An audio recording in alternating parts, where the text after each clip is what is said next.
Hello hi नमस्ते. मी प्रतिभा आणि मी काम करते कॅफेमध्ये.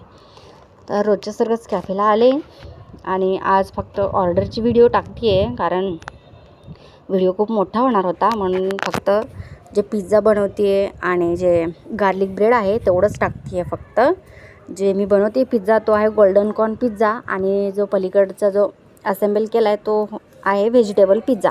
व्हेजिटेबल पिझ्झामध्ये येतं कांदा येतो, कॉर्न, कांदा आणि लाल, पिवळी, हिरवी शिमला मिर्च, आणि फ्लेवरसाठी थोडंसं चिली फ्लेक्स आणि ऑरेगॅनो मिक्स करून मस्तपैकी टॉपिंग करते.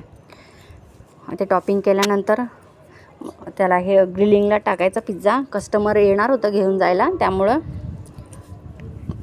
टाकते लगेच. तर हा बघा किती मस्त पिझ्झा असेंबल झाला आहे. मग जाळीवर ठेवते आणि टाकते मशीनमध्ये.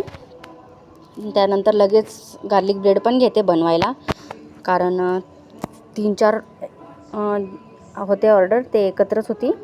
गार्लिक ब्रेड आणि सोबत फ्रेंच फ्राईज पण होतं, ते व्हिडिओमध्ये टाकलेलं नाही आहे. आणि दुसरं म्हणजे त्याच्यासोबत होतं चोकोलावा केक, जो फ्रेशली बेक असतो आमच्याकडे. सो ते पण नाही टाकलेला, कारण व्हिडिओ खूप मोठा होणार होता म्हणून. आणि ते झाल्यानंतर गार्लिक आणि बटर जे आहे ते मस्तपैकी ब्रेडला लावून घेते आणि त्यावर टाकायचं मोझरेला चीज, आणि ते पण मस्त भारी टाकते ग्रिलिंगला. आणि हे टाकल्यानंतर सगळं केल्यानंतर सगळं भारी होतं आहे. हे असंच बनवतात गार्लिक ब्रेड आमच्याकडे, कारण बाकी ठिकाणी जे आहे ना थोडा वेगळा असतो, पण हा पण खूप टेस्टी लागतो.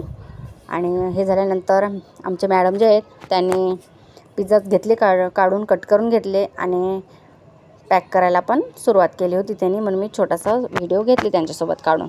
मग त्यानंतर लगेच त्यांनी कट केला गार्लिक ब्रेड, तो पण मस्त झाला आहे कट करून वगैरे. त्या पण टाकणार आता ते पॅक करायला. कस्टमर आलेलंच होतं, त्यांना हवं होतं म्हणून फास्टमध्ये करायचं होतं. छोटासाच व्हिडिओ घेतलेला आहे.